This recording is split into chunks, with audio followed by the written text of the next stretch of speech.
दिल्ली में चुनाव प्रचार के लिए बचे आखिरी 2 दिन, दिग्गज नेता आज उतारेंगे चुनावी रण में। दिल्ली में आज प्रधानमंत्री नरेंद्र मोदी समेत राहुल, खड़गे, केजरीवाल, प्रियंका समेत धुआंधार प्रचार।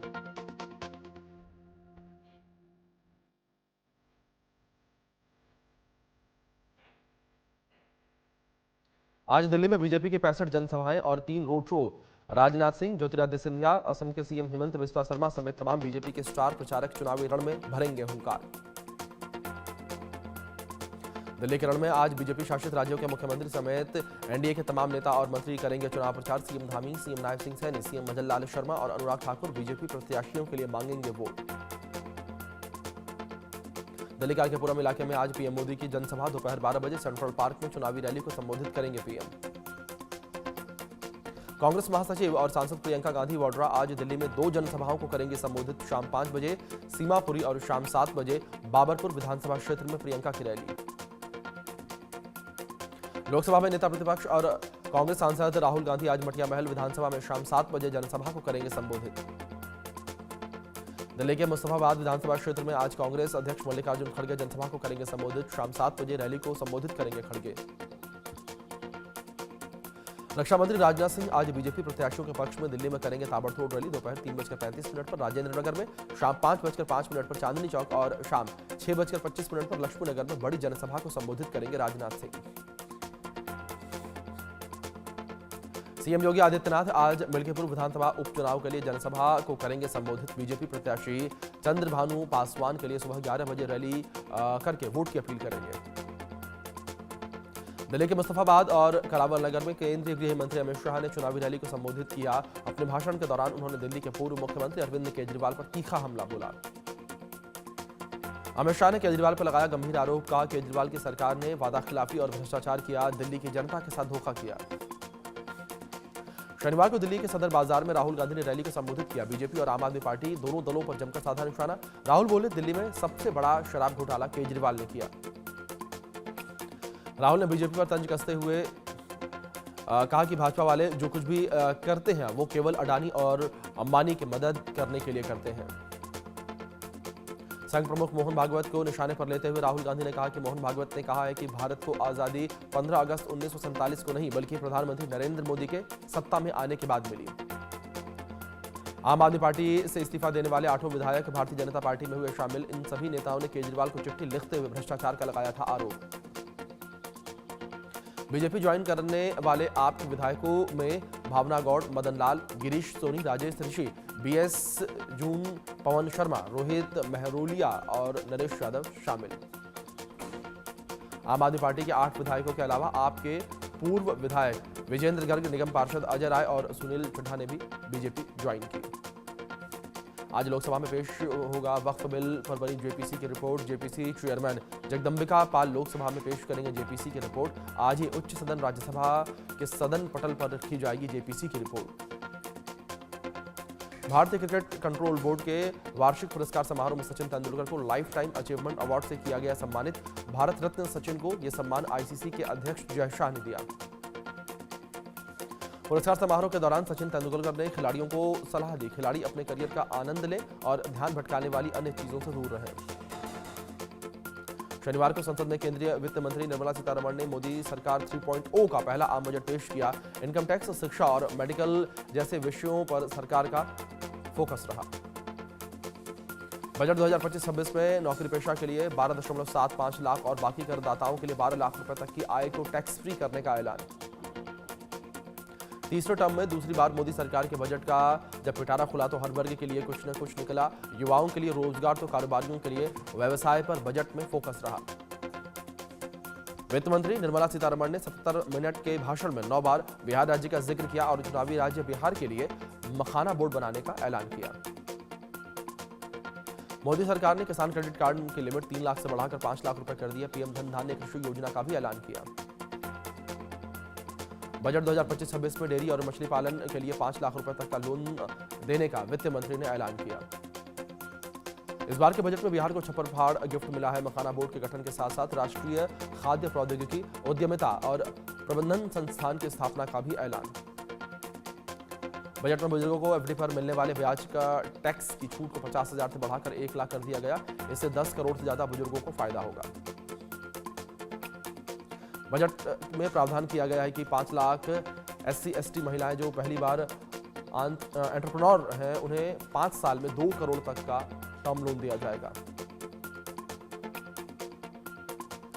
महिलाओं के लिए मिशन शक्ति रोज योजना को 3,150 करोड़ का बजट। इसमें 629 करोड़ रुपए बेटी बचाओ बेटी पढ़ाओ और नारी अदालत, महिला हेल्पलाइन, महिला पुलिस, वॉलंटियर योजनाओं को मिलेंगे। पीएम मोदी ने केंद्रीय बजट पर कहा कि भारत के सपनों को पूरा करने वाला बजट है। भारत के विकास की यात्रा का ये बजट एक महत्वपूर्ण पड़ाव है। बोले पीएम मोदी कि इस बजट में रिफॉर्म की दिशा में कदम उठाए गए हैं। न्यूक्लियर एनर्जी में प्राइवेट सेक्टर को बढ़ावा देने का ऐतिहासिक निर्णय लिया गया। रोजगार के सभी क्षेत्रों को हर प्रकार से दी गई है प्राथमिकता। पीएम मोदी बोले कि यह बजट एक फोर्स मल्टीप्लायर है और बचत को बढ़ाएगा, निवेश को बढ़ाएगा और ग्रोथ को भी तेजी से आगे ले जाएगा। इसके लिए वित्त मंत्री को बधाई। पीएम मोदी ने कहा है कि आज देश विकास की विरासत भी है और इसके मंत्र पर चल रहा है। इस बजट में 1 करोड़ पांडुलिपियों के संरक्षण के ज्ञान भारत मिशन को शुरू किया गया है। पीएम ने कहा कि पीएम धन धान्य कृषि योजना के तहत 100 जिलों में सिंचाई और आधारभूत संरचना का होगा विकास। किसान क्रेडिट कार्ड की लिमिट 5 लाख तक हो जाने से उन्हें मिलेगी ज्यादा मदद। पीएम ने कहा कि बजट में किसानों के लिए जो घोषणा हुई है वो कृषि क्षेत्र और समूची ग्रामीण अर्थव्यवस्था में नई क्रांति का आधार बनेगी। पीएम मोदी ने कहा कि बजट में कैंसर की दवाएं सस्ती हो गई हैं और अगले 3 साल में देश के सभी जिलों में कैंसर डे केयर सेंटर बनाए जाएंगे। जल्द ही ऐसे 200 सेंटर बनाए जाएंगे। पीएम मोदी ने कहा कि बजट में ज्ञान भारत मिशन के तहत देश भर में 1 करोड़ मैन्युस्क्रिप्ट का डिजिटलाइजेशन करने की योजना। पीएम बोले कि इस बार के बजट में 1 करोड़ गिग वर्कर्स यानी कि फूड डिलीवरी करने वाले, कैब चलाने वाले और ऑनलाइन डिलीवरी करने वाले वर्कर्स को दिए जाएंगे आई कार्ड। इसके लिए लाभार्थियों को श्रम पोर्टल पर कराना होगा रजिस्ट्रेशन। पीएम मोदी ने बताया कि बजट में देश के खिलौने के लिए बड़ा केंद्र बनाने का एक्शन प्लान है। इससे हाई क्वालिटी, अनोखे, इनोवेटिव और लंबा चलने वाले खिलौनों का उत्पादन देश के अंदर होगा। बजट पर बोले बीजेपी अध्यक्ष जेपी नड्डा, यह बजट एक बहुत ही संतुलित, समावेशी और विकास को बढ़ावा देने वाला बजट है जो कि विकसित भारत के संकल्प को गति देगा। नड्डा ने कहा है कि बजट में गरीबों और किसान का कल्याण होगा, वंचितों का सम्मान और महिलाओं और मध्यम वर्ग का उत्थान होगा। केंद्रीय मंत्री पीयूष गोयल ने बजट पर कहा कि यह बजट किसानों और मध्यम वर्ग समेत सभी को एक उज्जवल भविष्य की ओर विकसित भारत में अपना योगदान देने के लिए प्रोत्साहन दे रहा है। पीयूष गोयल ने कहा है कि बजट में सीमा और आयात शुल्क को कम करके भारत के उत्पादन को बढ़ाने की बात कही गई है। बजट पर बोले केंद्रीय मंत्री ज्योतिरादित्य सिंधिया, विकसित भारत का यह बजट है और प्रधानमंत्री के संकल्प का एक नया ऊर्जावान युवा भारत के सपनों को साकार करने का बजट है। सिंधिया ने कहा कि 12 लाख तक के कोई भी टैक्स नहीं है तो फिर ये कंपोजिट बजट है जो भारत को आगे लेकर जाएगा। केंद्रीय बजट पर बोले सीएम योगी, इस बजट से अर्थव्यवस्था को एक नई उड़ान मिलेगी और मध्यम वर्ग को राहत देते हुए टैक्स रेट में छूट देने का जो कदम उठाया गया है वो स्वागत करने योग्य है। सीएम योगी ने कहा कि यह बजट विकसित भारत के संकल्प को साकार करने के लिए उठाए गए ठोस कदमों की आधारशिला है और आंगनवाड़ी 2 प्रोग्राम की योजना गरीबों और महिलाओं के लिए लाभकारी होगी। त्रिपुरा के मुख्यमंत्री माणिक साह ने केंद्रीय बजट पर कहा कि यह युवाओं, गरीबों और महिलाओं के लिए एक अनोखा बजट। कोशिश है कि आने वाले दिनों में मेडिकल सीटें और बढ़ें और बजट में कस्टम ड्यूटी पर भी छूट दी जाए। एलजेपी सांसद शांभवी चौधरी ने कहा है कि बिहार को प्राथमिकता देते हुए मिथिलांचल के लिए बड़ी बड़ी परियोजनाएं बनाई गई हैं। यह बजट बिहार और बिहारियों को आगे लेकर जाएगा।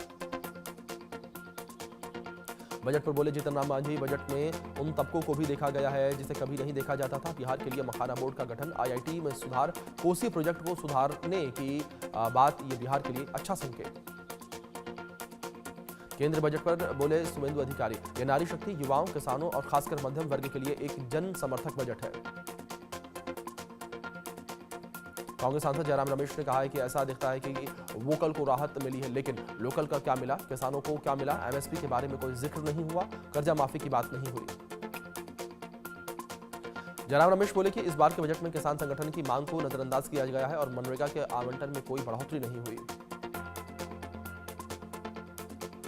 बजट पर टीएमसी सांसद शत्रुघ्न सिन्हा ने कहा कि बिहार के लिए प्रावधान देकर मुझे अच्छा लगा है, लेकिन चुनाव का समय भी है तो कहीं वही सोचकर यह चुनावी बजट तो तैयार नहीं किया गया। सांसद शत्रुघ्न सिन्हा बोले कि बिहार को ध्यान में रखकर बनाया गया ये बजट लॉलीपॉप जैसा है और सैल्यूट क्लास की छूट 12 लाख की जगह 15 लाख करने की बात शत्रुघ्न सिन्हा ने कही। बजट पर बोली वित्त मंत्री निर्मला सीतारमण, यह बजट युक्तिकरण और सीमा शुल्क के बारे में भी बात करता है। टैरिफ को कम किया जा रहा है और टैरिफ को सरल बनाया जा रहा है। कांग्रेस नेता भूपेंद्र सिंह हुड्डा ने बजट 2025 पर कहा कि आयकर में राहत देने की बात का स्वागत है, जीएसटी में कोई राहत नहीं दी गई है, यह महंगाई पर खामोश है। हुड्डा ने कहा कि बजट में बेरोजगारी खत्म करने और नए रोजगार पैदा करने की बात नहीं है, किसानों के लिए एमएसपी की कोई बात नहीं की गई है। उत्तर प्रदेश के मंत्री ओम प्रकाश राजभर ने बजट पर कहा है कि देश की महिलाओं, किसानों, नौजवानों और व्यापारियों समेत हर तबके को ध्यान में रखकर बजट पेश किया गया। राजभर ने कहा कि इस बजट में प्रदेश और देश में खुशहाली आएगी और लोगों को रोजगार मिलेगा, शिक्षा का प्रचार प्रसार होगा। इस बजट में आम आदमी खुश।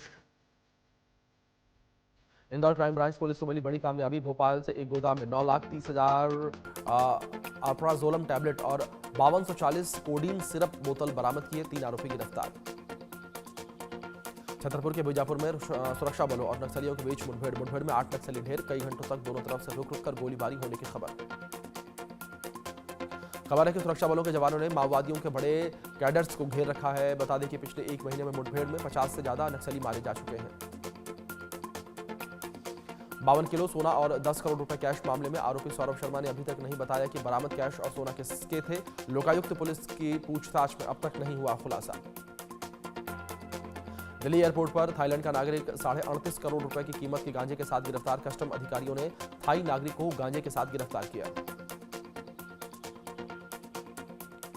रायपुर में सेंट्रल जीएसटी के दफ्तर पर सीबीआई के दबिश जारी। जीएसटी के एनफोर्समेंट विंग में सीबीआई दस्तावेजों की कर रही है जांच पड़ताल। प्रयागराज के एसआरएन अस्पताल पहुंचे सीएम योगी। महाकुंभ में भगदड़ मचने से घायल हुए श्रद्धालुओं का सीएम योगी ने हाल जाना। उपराष्ट्रपति जगदीप धनखड़ ने प्रयागराज में महाकुंभ क्षेत्र का किया दौरा। उन्होंने बोट में किया सफर। इस दौरान सीएम योगी उपराष्ट्रपति के साथ मौजूद रहे। शनिवार को उपराष्ट्रपति जगदीप धनखड़ ने प्रयागराज से लेटे हनुमान मंदिर में की पूजा अर्चना। इस दौरान यूपी के मुख्यमंत्री योगी आदित्यनाथ भी उनके साथ मौजूद रहे। कांग्रेस उम्मीदवार संदीप दीक्षित का दिल्ली पुलिस से अपील, कोई कहीं भी आकर गुंडागर्दी कर रहा है तो पुलिस अफसर उस पर कार्रवाई करें। झुग्गी क्लस्टर में जो पैसे और शराब बांट रहे हैं उन पर पुलिस कोई कार्रवाई नहीं कर रही है। चांदनी चौक विधानसभा क्षेत्र के मजनू का टीला में चुनावी रैली के दौरान सीएम भगवंत मान और गायक मिका सिंह ने गीत गाया। दिल्ली चुनाव पर बोले टीएमसी सांसद शत्रुघ्न सिन्हा, दिल्ली की जनता अरविंद केजरीवाल के प्रति बहुत समर्पित है। अरविंद केजरीवाल जीत रहे हैं। शत्रुघ्न सिन्हा ने कहा कि इस बार ये लड़ाई जनशक्ति और धनशक्ति के बीच है। बहुत शानदार तरीके से आप और अरविंद केजरीवाल का परचम लहराएगा। बीजेपी के स्टार प्रचारक और हरियाणा के मुख्यमंत्री नायब सिंह सैनी ने बीजेपी प्रत्याशी के लिए दिल्ली में मांगे वोट। केजरीवाल पर लगाए गंभीर आरोप। कहा अरविंद केजरीवाल ने जिस धरती पर जन्म लिया है उसे भी कलंकित करने का काम किया। सीएम नायब सिंह सैनी ने चुनावी रैली में कहा है कि दिल्ली के लोगों ने यह मन बना लिया है कि 8 फरवरी को आपदा जाएगी और भाजपा बहुमत से आएगी। उत्तराखंड के मुख्यमंत्री पुष्कर सिंह धामी ने लक्ष्मी नगर विधानसभा क्षेत्र में भाजपा प्रत्याशी अभय वर्मा के समर्थन में जनसभा को संबोधित किया। लोगों से बीजेपी के पक्ष में वोट करने की अपील की। प्रियंका गांधी का बयान, आजकल राजनीति में इस्तेमाल की जाने वाली भाषा का स्तर गिर गया है। इसके लिए सिर्फ एक व्यक्ति जिम्मेदार नहीं है, इसके लिए हर कोई जिम्मेदार। तेजस्वी यादव के द्वारा बजट को री-पैकेजिंग कहे जाने पर भड़के केंद्रीय मंत्री लल्लन सिंह। नाम उनके माता पिता को बिहार के विकास से कोई लेना देना था, ना ही तेजस्वी को इसकी समझ है। ये लोग खाली प्रवचन देने का काम करते हैं, इनके प्रवचन पर कोई भरोसा करने वाला नहीं।